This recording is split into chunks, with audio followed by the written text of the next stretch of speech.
Hero Club presents Los Ingobernables de Tokusatsu.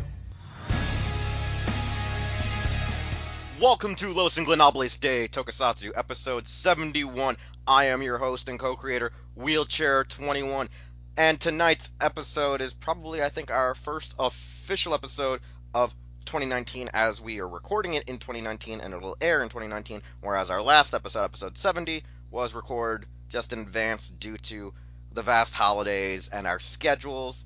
Mostly my schedule. I'm the problem child. You are the problem child. You are the problem child. But nevertheless, there's Soundout 12, my co-host for this episode. For every episode. Well, for mostly every episode, unless it's Mucha, who is the other co-host. What's a Mucha? You're both here. The guy that we tried to get here tonight, but I'm pretty sure he couldn't do it, even though tomorrow would have been better for him. But technically, you had to rearrange your schedule from tonight going to see a movie to tomorrow, so then you were like, we're recording the podcast now, and Mucha's like, damn you guys! And I didn't play my cards right, so I'm going to be seeing the same movie on Saturday night and Sunday afternoon, so hooray. Yeah, I don't get you people in multiple screenings. You're weird. It's because my parents want to go Sunday and my friends want to go Saturday. Well, then you don't go with one group, and you just go with the other. Always an option. Plus, I am doing a whole, party of 6 to the Death of Superman, Reign of the Superman double feature, so I did that right. So you're going to be animated out. Definitely, because we have everything ranging from my 94-year-old grandfather to my, 22-year-old friends, so it's like we have that range of people. It's going to be like all generations represented. That's going to be really awkward and weird, unless they've already met each other before. Well, my grandpa's the only one that hasn't met my 2 friends, so...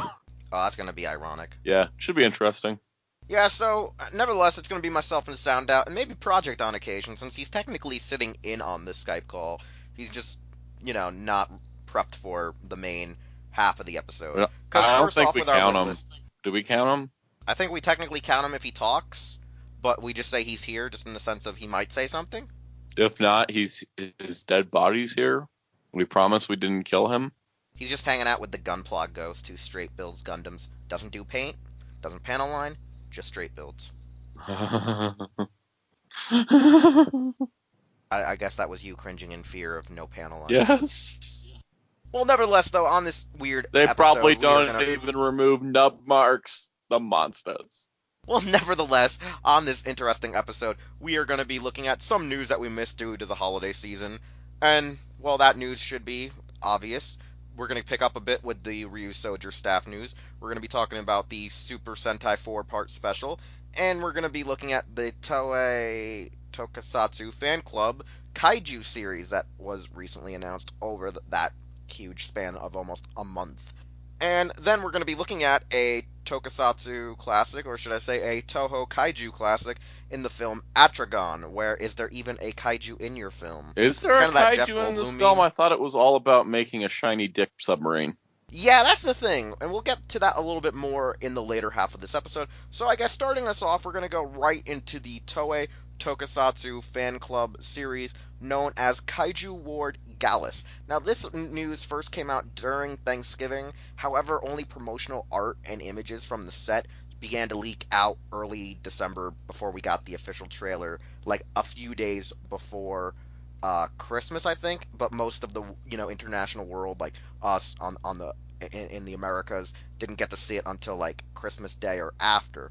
So this film is going to actually star several Toei Tokusatsu alumni, like Hurricaners Now Nagasawa and Koei Yamamoto in supporting roles, as well as Q Rangers Kitsue Minami, who played Tsurugi Otori, Ryusoulger. And the star of the film is actually Kamen Rider Wizard's Kiyomi Makoto Okunaka, who is this character known as Erika, who is somehow connected to the violent monster bird Gallus. It's because of her magical hat. It's either the hat or the fact that, she's just a soulless alchemist. What is it? Alchemist stone? Philosopher's stone? Homunculus. But the thing about this is the trailer kind of insinuates that she either is the part of the creature, summons the creature, connected to the creature, and also damage Now Nagasawa's face while Tsurugi's running in fear. Like, from the trailer, what are your thoughts about it before we talk about who's actually directing and writing this script? I don't know. It just gives me that, it's a Subaraya production vibe. Is it a Subaraya production? Because it looks like a Subaraya production. No, this is the Toei Tokusatsu Fan Club. It This is looks one of like their a Super projects. Raya production, though. I know, this feels like very Ultra Q. It feels very reminiscent of Ultra Q, which makes me wonder, are they doing this in spite and competition with Super Raya as well as Toho, due to the fact Godzilla is, resurging in Japan ever since Shin Godzilla, the animes, and the Legendary films? Yeah, I guess so. I think that it's like Toho, like Toei wants to be like in on the kaiju game. And it's funny too, because when Toei steps into the kaiju game, they only do it in small increments. Like we Yeah. had it in that one Metal Hero series, and they made it the focus of technically Gingaman. Right. Yeah, we had a whole podcast about that and their kaiju. I think Yeah. I think this looks Yeah, we neat. did. Tsurugi's a big plus because his actor is really good, and I want to see him in more stuff. So here's more stuff. Yeah, no, like when I saw this trailer, it like I will agree with you. It felt very Ultra Q, but it also feels like it's part of that whole Toei push for new content creators and producers because they realize their tokusatsu is kind of dry right now. Kinda So dry. I think this is one of their projects. No, Kind. it is dry. Thank I know it is. I know you're trying to be nice, but stop. I know, but you're usually the one who's trying to be the nice one here when it comes to Toei. I'm done being nice with Toei, but that's a topic for later in this episode. Yeah, so interesting fact though is the fact that like this is being produced by the Kamen Rider Double and Forze producer Hideaki Sukada, as well as being written by Lupat's writer Kaori Kaneko, and the director is the assistant director to most of the Super Sentai series in the modern era, Ritaro Koguchi, which it's set to premiere on February 2nd, 2019. So we're gonna see this in about a month. So I mean, with the production standpoint, Lupat's pretty well written.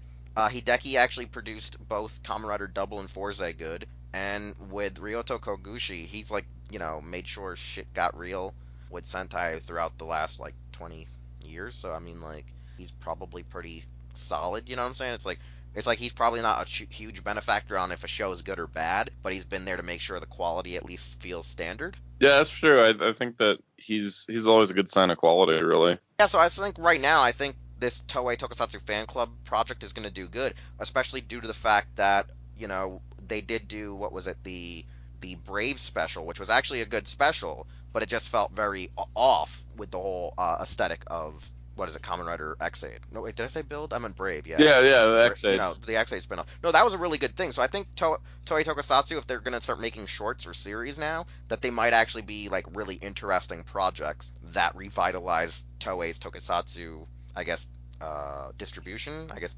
production value. Yeah, I think so. And you know what's funny? That I didn't bring it up either, is that they're also redistributing Blu-ray HD copies of X now on the service too, which it doesn't even have a home release yet. Really strange. Yeah, but what were you gonna say about the film before? I was gonna say, like, I want to watch it. I hope somebody subs it, but I like Toei trying new things, because I think what burns me out with Toei, especially lately, is that they just seem to be doing the same old thing all the time, and that just gets tiresome. Like, I want to see new stuff. Like, that's what I live for. That's why when Ryusoulger comes around and it looks like it's got all the same elements as Kyoryuger, I'm like, okay, where's the new? And that's... I know, exactly, and that's a good segue to, getting closer to our Ryusoulger topic. Yes, exactly. Because, I mean, other than that we're looking forward to it. If any sub-company's going to do it, it's probably going to be Overtime, or maybe Mega Beast Empire is going to come out of the woodwork again, since they, did Giga Man. Maybe this might tickle their fancy, but, nevertheless, when it comes to that, with actually Ryusoulger coming up, there's something fishy going on over in Toei for Sentai. They're doing this 4-week event called the Super Sentai Strongest Battle, which will actually be following the conclusion of Lupat and lead into Ryusoulger. Which explains our month delay on Ryusoulger that we talked about exactly. before. We're getting a month delay into Ryusoulger. We're having it that there's an L in the title. Ryusoulger. Yeah, we'll get to the soldier part when we get to the news. I'll explain that later. We're still coming off of the fact that on the last episode we just called it Soldier. Okay, so we didn't know better back then, but now we know.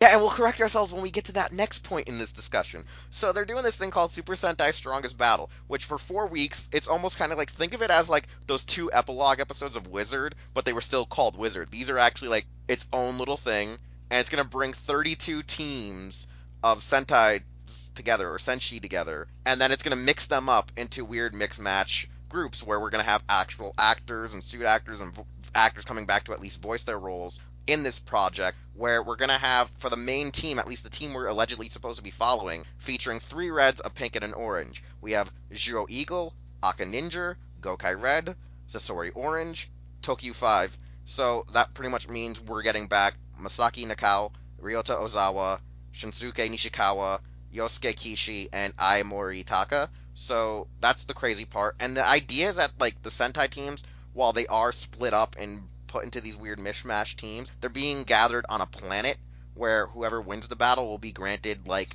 some super wish. So it's like the Tournament of Power, but then it's also a Russian roulette and mix match of teams, and it's weird, especially due to the fact that it's being written by a Sentai veteran writer, Naruhise Arakawa, as well as directed by Koichi Sakamoto. But that's kind of expected. Koichi would be involved, because when you're bringing all these Sentais together to fight each other, you need a guy who can do good ranger. Like, we need action, because, like, it's going to be all action. Like, we know that.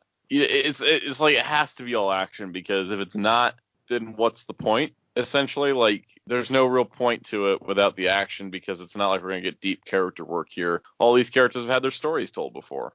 Yeah, and the interesting thing is that, like, for the main team that we're getting, why were they so dead set to have 3 reds, an orange, and a pink? Like, I get the ideas that they're all colors of the spectrum of red. You know, pink, orange, and red are all part of that color spectrum. But why isn't it with all the just choices reds? of all of them? Yeah, no, like, what here's the thing, too, is, like, out of the choices, why do you put, you know, Takaharu with Gokai Red? That's kind of broken, because while even Takaharu's an idiot, he's, like, kind of like an idiot savant, where he does shit out of his ass. Out of his ass is what Takaharu always does. I'm pretty Exactly, happy like, with it's the just lineup funny, though, minus that's the stories Takaharu. there. Yeah, it's weird. Like I feel like that there's too much red, but then at the same time, I'm like, who could I think of right now that they could replace of actors that would be willing to come back? Because we still don't know the list, since they said that they will reveal more, most likely later this month or When it early happens. next month. It'd be nice if they kept some as surprises instead of, like, announcing them all ahead of time. Majority of them are gonna get spoiled though because it's Televikun. I can guarantee you that. I hate television, but that's a different topic for another day. You mean the bane of everyone's existence nowadays? Yeah, no, I hate those magazines right now. I love the magazines, but I also hate the inconsistency of them now, or at least the people who upload them. Yeah, and the lack of translations. That right there. It's like no one wants to put in that time and effort anymore. Yep. But yeah, no, with this 4-week battle, the cool thing is that it's making Lupat a 50-episode series, which is rare in the modern era. Like, when you think of everything from Gal Ranger to now, it's like a pish-posh. Like, some only make it to 48, some only make it to 44. The last time to ever have, like, a 50-episode series is actually, I think, Go Busters to have that. Yeah. So that hasn't happened in, like, almost 9 years? 6 years. 6 years. Wait, Go Busters was 6 years ago? 2012. Really? Almost Oh, man, 7 I years. can't believe that. Beast Morphers is going to be debuting with a 7-year-old Sentai. Yeah, I still can't fathom that. That's just too ridiculous. I Man. know, but it was the season after Gokaiger, and Gokaiger was 2011. Yeah, I know. That's just nuts, right? Like, when you think about it now. Yeah. Sitting here like, damn. But, like, that's the crazy part, is that we're getting a 50-episode series, because I remember me and Metal at Visible Ninja, we were actually trying to calculate which was the last season to have 50, and I think before Go Busters, it might have been, I think, Deca Ranger, Gao, or Hurricaneer that went that far. So it's like, we hadn't had, like, a consistency, because I remember back in the Heisei era, back in the early Heisei era, at least, you know, from late 80s to 99, most shows ran up to 50 or went to 52. Oh yeah, no, they used to go 52, like even like an exchange man like 56 or something. Yeah, like there were others that went further in the Showa era, but like we had some very interesting episode number counts back then, and then it started going between bouncing to 49, 48, 46, 44, and it just felt like we never would get a 50, but then we got some. You know, we did get some. And I think for but Lupat, it's rare. because it is a 2-team Sentai series, having 50 episodes is going to be good overall. I think because, like, you know, the show did have like a slower start to it, so, you know, having a more, you know, drawn out ending is going to be nice. I think it makes me happy. Oh yeah, and to hear. I really hope it pays off. I really do hope it helps pays off the show, especially because I still don't understand. I don't know how they're gonna actually wrap up with, you know, quite a few of the villains. Here's the thing, because they technically haven't been like setting up a lot of villain stuff, it's going to make it kind of more exciting, I think, because you're not really sure going into like what to expect, and that can be really fun. I like that. Yeah, because I was talking to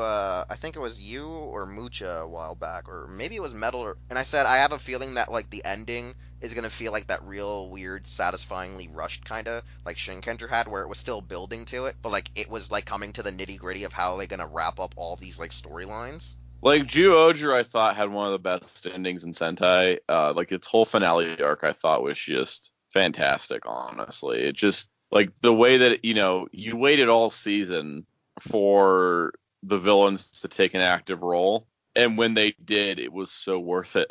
Those are some of the greatest fights I think in Sentai history.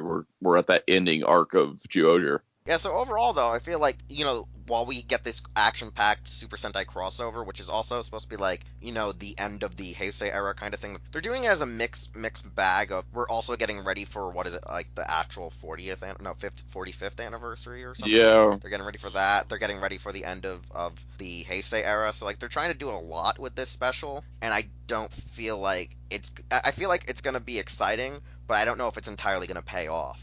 It's going to be interesting.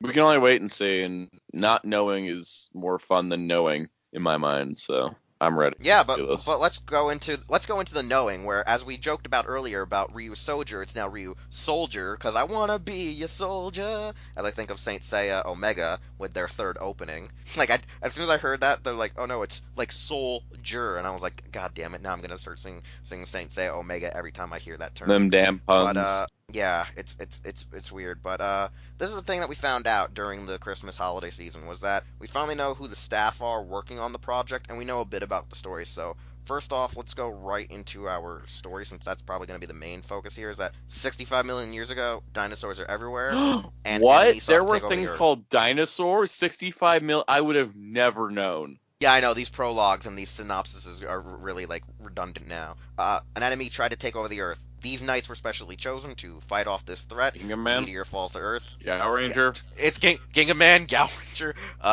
Jew Ranger. I didn't watch Jew Ranger. So knights are chosen to fight. A meteor falls to Earth, causing the end of the dinosaurs. The chosen knights are told to live the rest of their lives quietly on Earth, like in secrecy, I guess, to have their descendants take up the fight whenever. So it's like Gingaman meets Jew Ranger in preparation to return of the enemy. And then the crazy part is like the dinosaur like partners are all hidden within a temple, and I'm like, this kind of reminds me too much of Jew Ranger a bit, mixed with like Gingaman and a few other lores. But which one? Charriager, they're all hidden somewhere. Yeah, so it's like I feel like it's really, really weird is that the story is very reminiscent of all the dinosaurs as well as some of the animal ones that we've gotten throughout the years. It's kind of a greatest hits collection of concepts, which can turn out Maybe that's nice, why- but it doesn't have me as excited as, say, like Lupat or Q Ranger or Geodru did. Maybe that's why it's following up the Super Sentai Greatest Battles. Maybe like the teams that are in there are what we're gonna maybe expect to see elements of in there. They're like, maybe? hey guys, let's remind you of all the Sentai tropes and then use them all for our next series. Isn't that wonderful? Yeah, and that's like probably the confusing part. So it's like the story, like I laugh at it, but when you look at it, the story is probably not the part we should be entirely either fretting, questioning, or being shocked by. It's really that production side, because what's interesting is the producers for this project are Shinya Maruyama, who did Pretty Guardian Sailor Moon, the live-action Sailor Moon series. That was written by Kobayashi back in the early 2000s. And then you have the actual producer who did the first half of Ghost, like the first good third of Ghost, Kazuhiro Takahashi. And then it's being written by, like, just a basic, I think, Toei drama writer, Junpei Yamamoka, as well as being directed by X8/Build occasional director who did the Heisei Generations Final movie, Kazuya Kamahoriuchi. And then we're having the series composed by Kiyoshi Yoshikawa. So, like, right there, it's kind of interesting that, like, for the production-wise, we're having the first guy who did Ghost, who did, I think, in my opinion, the better part of Ghost, and then the person who did the live-action Sailor Moon. And then you have an X8/Build director directing the series. And then with Junpei Yamamoka, like, this is his first time doing tokusatsu in general. Like, that's the part that everyone's bolding. First real tokusatsu series, weekly series in general. So, Soundout, you take it away with your thoughts first. I definitely like the idea of a J-Drama writer coming in here, because that gives this series something a little different than we usually have. But at the same time, having watching Jetman very, very recently, there's a lot of J-drama elements in there. So I feel like it could kind of give us a Jetman vibe, which wouldn't be the worst thing in the world. It's been a while since we had a J-drama Sentai type series. So I would like that. Yeah, it's probably just going to be a greatest hits collection of what was successful so that they can make money and make sure the franchise gets to stay going for a few more years. And I'm welcoming that. I would rather have something brand new, but something brand new doesn't seem to sell very well. And I know that we need to make money so we can try new things and, all that. So because of that, I would much prefer something different. But if it's going to be a greatest hits collection, I'll write it out through the year. Here's the funny thing. So from the people, the first thing I want to talk about is the composer.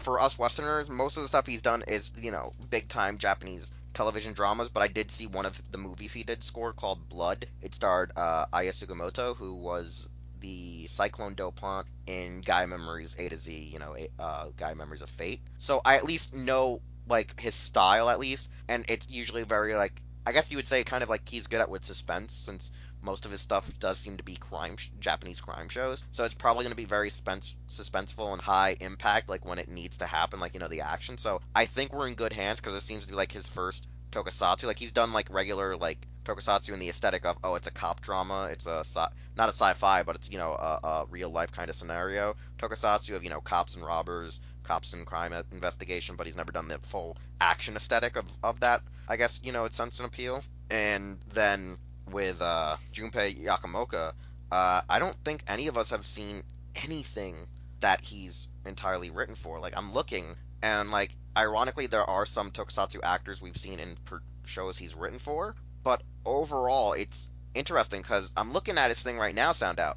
He wrote Inspector Zenigata TV miniseries. He actually wrote some of the episodes for the CSI show that actually the composer works on, and he's done a few other things. So yeah, he's mostly a drama guy, a very, very surreal drama kind of person. So I feel with this element for the Knights, it's gonna get really different. I'm feeling there might be a slight darker tone with where their filmography comes from. So will they be able to transition to the more lighter, kiddier tone, or will we have a very different take on Sentai again? Will it now, I'm not saying it's going to regress to the old significantly, but I feel we might get a better version of what you're saying by the greatest hits. Of we might get something that feels very late Heisei and Showa in the style, but mixed with the blend of lightheartedness of the modern era. What you're saying is maybe something closer to the quote-unquote golden age of Sentai. That's kind of what I want to say. It's probably going to be golden age era of maybe characters and suspense, but it'll still be dumbed down for the demographic of this era. Because when I look at this, I feel very Koyuger, but when I look at the filmography, at least for a writer and composer, it's oh crap, what if they can't play ball entirely with the style for Toei? But then I'm looking at who's their producer and their director, and I'm I think this might actually end up being a really interesting take on the series. Yeah, this could be really interesting. Again, we'll have to see how it all turns out in practice, because sometimes things sound good on paper and then they turn out to be an integer. So no, nothing looked good on that one. That one looked very confusing. That one was trying greatest hits collection with its design elements, but also sticking to one theme in storytelling. I don't know. I want a good show. That's all I care about. So give us a good show, and I'm not going to complain. Yeah, and that's the thing that actually makes me wonder, is that production level. And I know with Joker wanting to be here, he really wanted to tackle this series, because I'm probably noticing the same observation he's making in the fact of, if the composer has already done a couple of the shows that the writer's been on, and some of them have been cop dramas or very, I guess you would say, darker shows, and they're doing this kids show, how can it translate?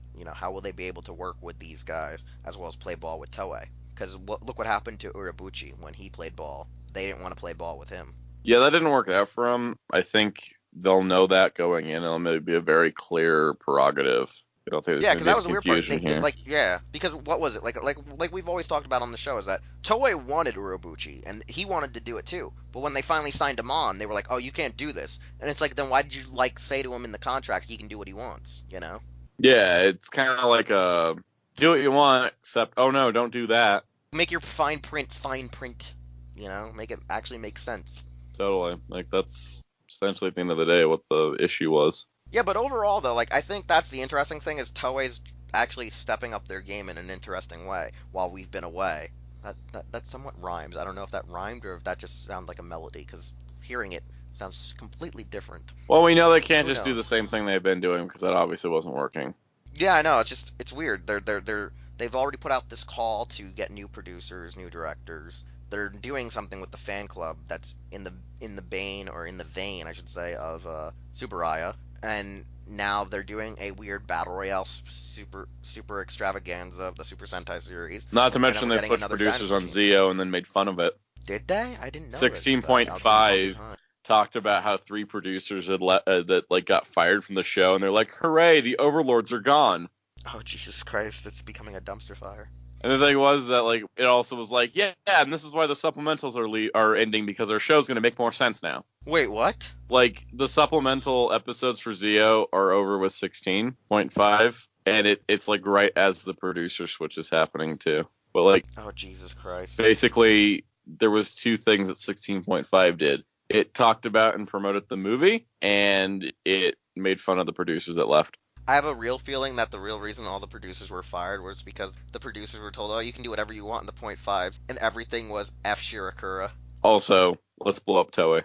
I have a feeling that that was the real reason why they all got fired, was that they were roasting Shirakura, and to the extent that the FI's actors were completely fine with that, because supposedly, like, no one likes Shirakura. Oh, I don't like Shirakura, just in a general sense, and then reading an interview with him, I never want to see this man in my pipe. Thank you. Out of my pipe. He's up there with Bob Iger with disrespectful assholes who are in charge of things I love. Wait, what did Bob Iger do?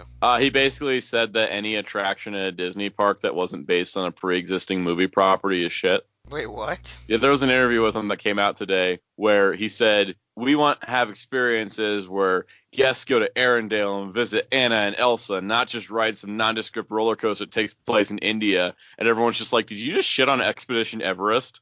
It's become a whole big issue on the Disney Twitter circuit. That sounds so magical, because I don't even know about this ride or that thing in Disney, but that's probably because it's not made for the disabled. Expedition Everest is like a roller coaster that's like based around like the Himalayas. No, I obviously figured that part And out. it has a 75-foot tall Yeti animatronic inside of it that hasn't been working in years, but that's besides the point.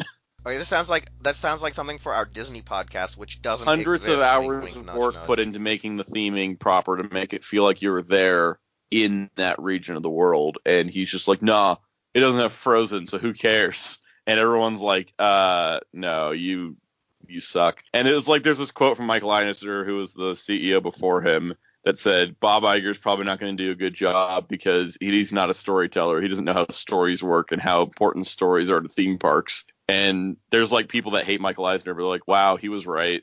Yeah, so we'll talk about that later, since that's your weird little niche of discussing with me off show. So Oh that yeah, could be we'll an also entire talk about how an podcast for itself. animatronic got stolen out of Wonder's life.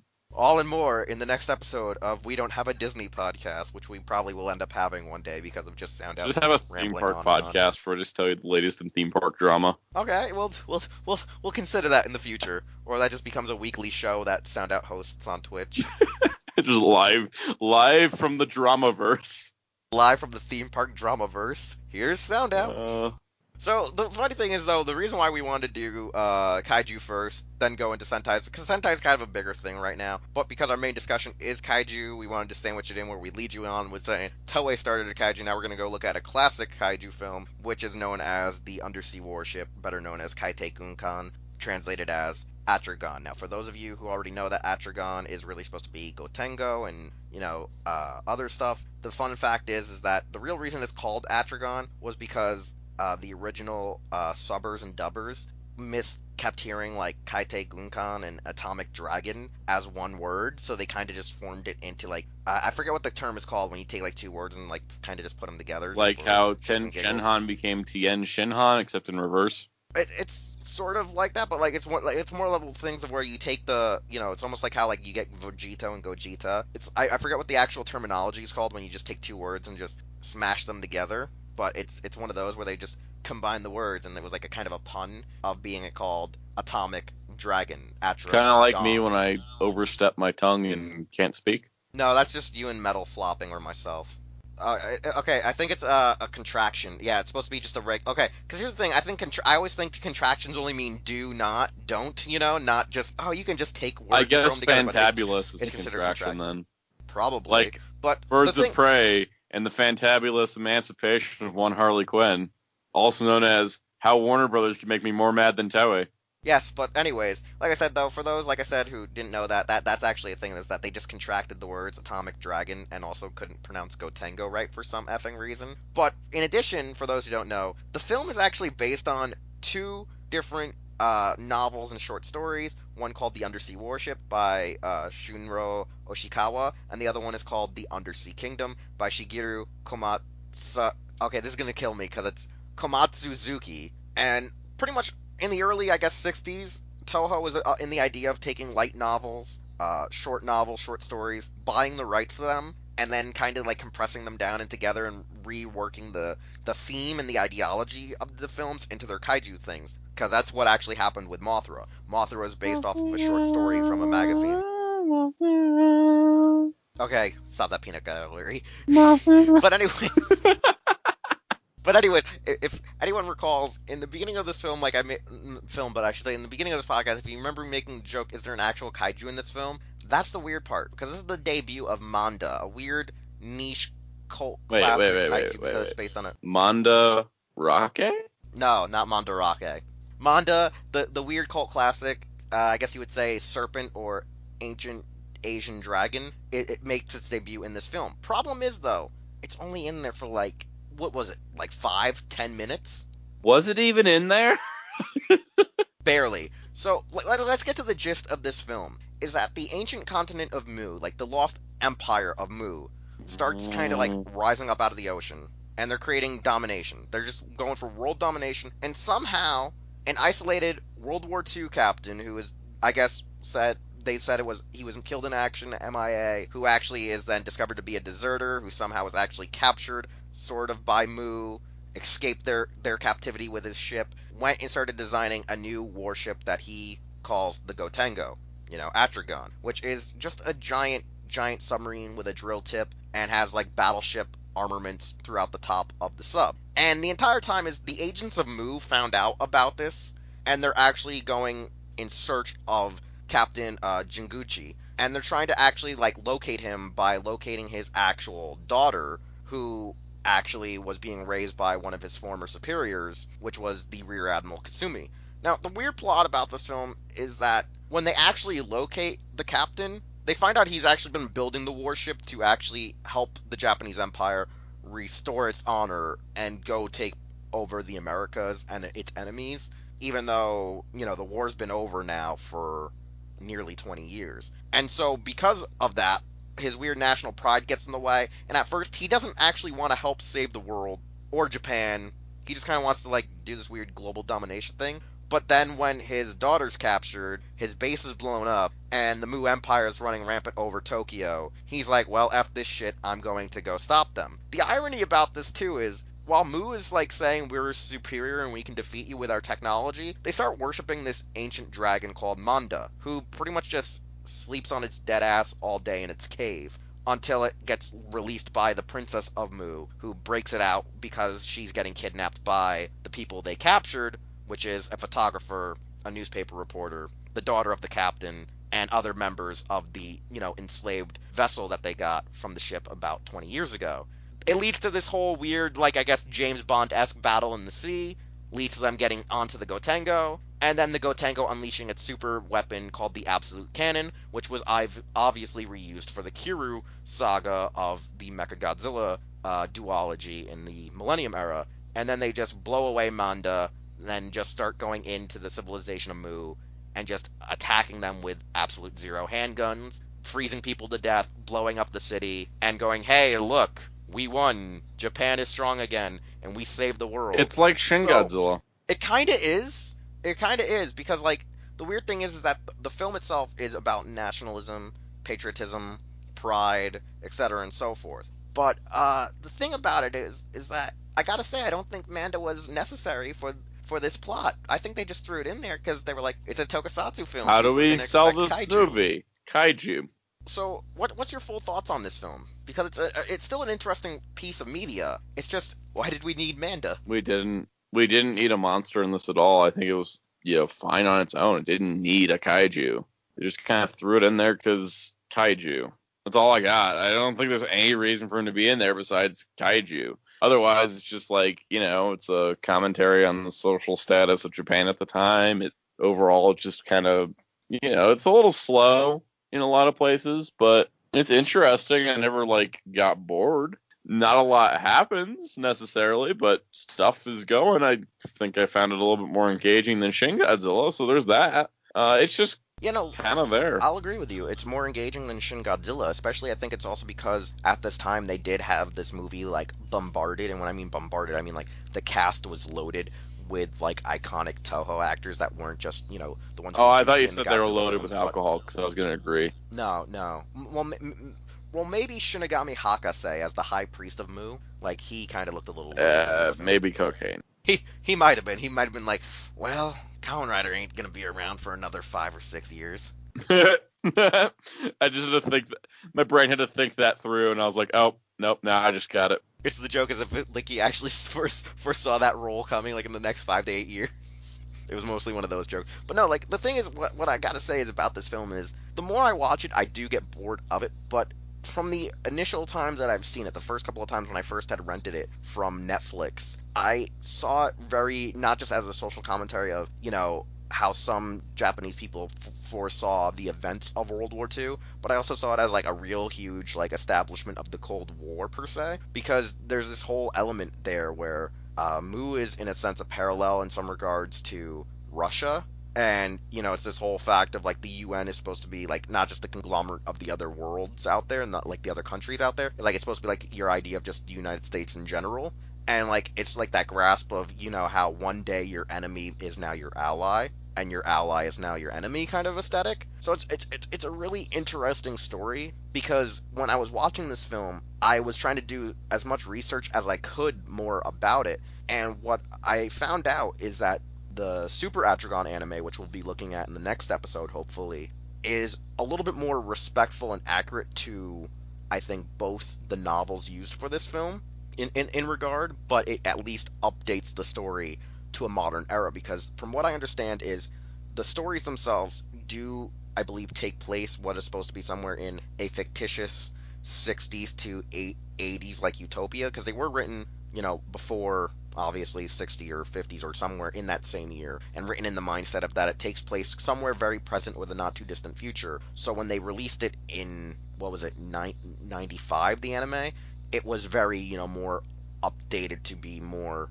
accurate, because you see stuff you'll see vehicles that were in commission of the US military, in the Japanese military, well, not Japanese military, but the Japanese Defense Force, other countries' defense forces, so on and so forth, because I think we see F-16s and the type of helicopter that Blackout is in the Transformers films. H-53. But yeah, and with this film though, because it's set to the 60s, I think they did have to dumb down the plot a lot, especially due to the fact that their scuba suits are gill men straight out of the Creature from the Black Lagoon. I also think that the concept of the weapons that Mu had were entirely dumbed down, because of what I've understood of how the manga takes it, is that they were very futuristic, level of crazy. So I don't know what else I can really say.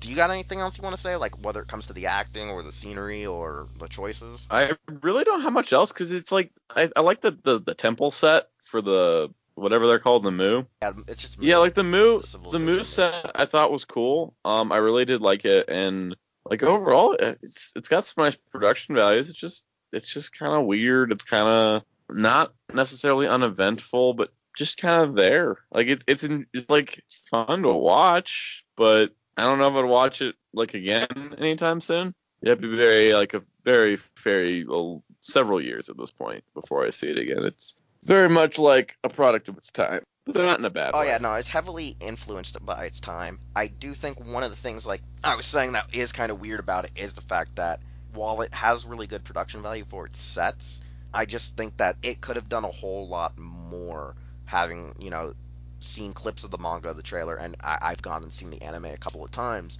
It's just that I feel like even in the 60s, Toho had that ability to do it a lot more, you know? So I Yeah. think they could have gone further. I think they could have tried to do more. Maybe it was just that they didn't have enough money at the time. I don't really know. But it actually was one of the highest grossing films that year, was in the 13th place in 1963. Just impressive And considering also, how many movies came out in '63. it was re-released alongside Destroy All Monsters in 68. Yeah. So it's that popular. I mean, it's supposedly in most of the information that I'm looking at on its release, whether it be the wikias or the forums, is that Atragon is still seen as a very high class film for being a tokusatsu film. It's really well established due to the fact that of its nationalism and pride for its home audience. Like, it's very, in a sense, relatable. The interesting thing, though, is the fact that, with the Gotengo, it has left an impact on tokusatsu and the franchise, because without the Gotengo, we wouldn't have, I guess without the Gotengo, we wouldn't really have stuff like the Super X3 that came a couple of years later. We wouldn't have the Super X's themselves. And then the fact that it was resurrected for Final Wars. It was also featured in Grand Caesar, featured in video games. At the time, also, I think it was because in the 60s and 70s, though, we also had a lot of those space fleet ships. Like, you had Harlock and all these shows showing up then, too, which might have inspired it, and vice versa. Yeah, I definitely think so. I think the lasting legacy of this is that ship. It's really like it's legacy, really, at the end of the day. And that's somewhat an unfortunate side effect, but also another thing, because the ship is a character. While it wasn't majorly focused on in the film, it is a character. It is itself a character. It's like how, what is it, Sid Mead says, he treats the Gundam like it's a living entity. It is Gundam. It treats it as its own character. It's not, necessarily sentient, but it has its own characteristics and personalities. And here's the thing. With Gundam, any mobile suit can outlive the character that piloted it. Multiple characters can pilot it because they exist kind of in their own characters of themselves, which is why the SD Gundam series has been able to succeed by just using those mobile suits as sentient beings. Exactly. I think that's a good analysis. So I think Gotengo will make a resurrection within Toho's new cinematic universe whenever they start producing it and establishing it. But would Legendary do it if they're going to get future films? I doubt it. I don't think it's something that we would see in America, but it's something we would see revitalized in Japan, because, I mean, we have Super X's. There was that whole reformat of that one-off, mecha kaiju known as Mogira in the Mysterians, which has a little bit more dabbling of not just the modern era of mechanics of mecha,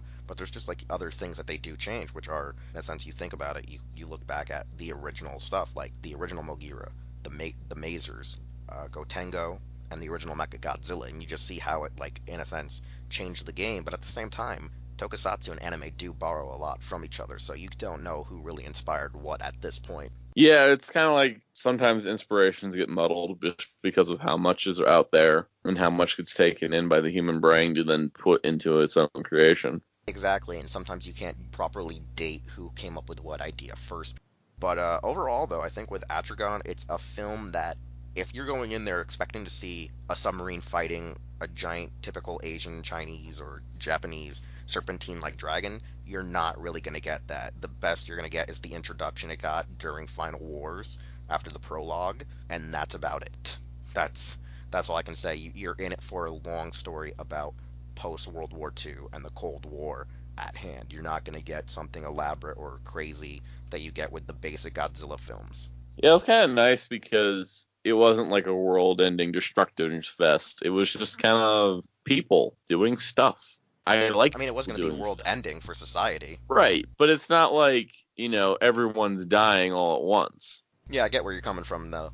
And the thing is, one of the reasons why I wanted to also talk about this film, and we're going to actually look at the anime, is because of the huge contrast in ideas, in development of the story, in the plot, and your overall character, technically, as the Gotengo. Because with Super Atragon, that thing looks a mix of, modern day mechanics with like a weird steampunky vibe. And if anyone's never seen Super Atragon, I think it is available on YouTube, and you can actually torrent it now because the DVDs are out of print. They were part of the ADV publishing brand, and I learned about it through the actual Gamera Guardian the Universe home video releases, which, got me into quite a plethora of anime, which ironically most of those animes now Soundout enjoys or viciously hates. Like, Yo, just say Evangelion. but nevertheless, though, if you can find Atragon, buy it because DVDs still do exist. However, you can technically torrent the Japanese Blu-ray subs on certain sites. Always No? support the official release if it's in your ability to do so. If it's in your region or still in print, or you at least find it in an FYE, buy it. But if it's completely out of print and you're shit out of luck, Or if it was never Or wait available in until it your comes country out. to begin with. exactly, we usually try to go for the official release since we usually do get those here. But it's one of those cases where it's nah, hey, goodbye. So nevertheless, I do recommend that we go check it out, or you should go check it out, our audience, and also get ready to go watch, Super Atragon, so you can hear us talk about it next week. So I think you're all gonna enjoy it. The trailer will get you hyped for sure if you love cool ass, badass submarines and lasers, and as well as cool classical music. And we'll talk about that next week. So nevertheless, though, any last words for this film so we can start wrapping up? Atragon. That's it. I got nothing. All right then. So we're gonna start wrapping up now. Soundout, tell people what you want to plug, like your YouTube channel, YouTube videos, and whatnot. Check out my YouTube channel, Soundout 12. I'm relaunching the channel, branding, kind of rebirthing the channel to just kind of get myself into a better mindset of stuff I actually want to make videos on. It's going to be very model kit Gundam heavy for the first couple months of this rebrand as I just kind of find my footing and everything. I do have a couple Tokusatsu related projects I want to work on, but those will come in time. I think I'm going to focus mostly on model kits for a bit since I feel passionate and I feel inspired by them. And that's what I need. Passion and inspiration. All right, and places to follow you.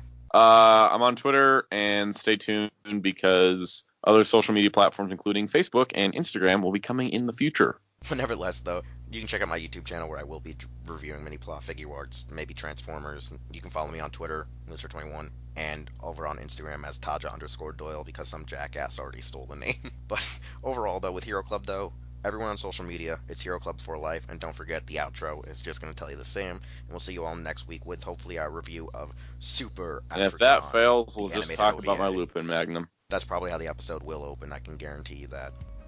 Hey, it's Wheelchair21, and thanks again for listening to an all-new episode of Los Ingobernables de Tokusatsu. If you want to hear more content or see more content from the Hero Club YouTube channel, we're going to need you to subscribe, like, comment with some feedback, and share this channel with a friend. We also would like you to check out our website, hero-club.com, and follow us on various social media outlets just by looking up Hero Club for Life, as well as the stores you see are where we shop. Anyways, thanks again, and we'll see you all next time.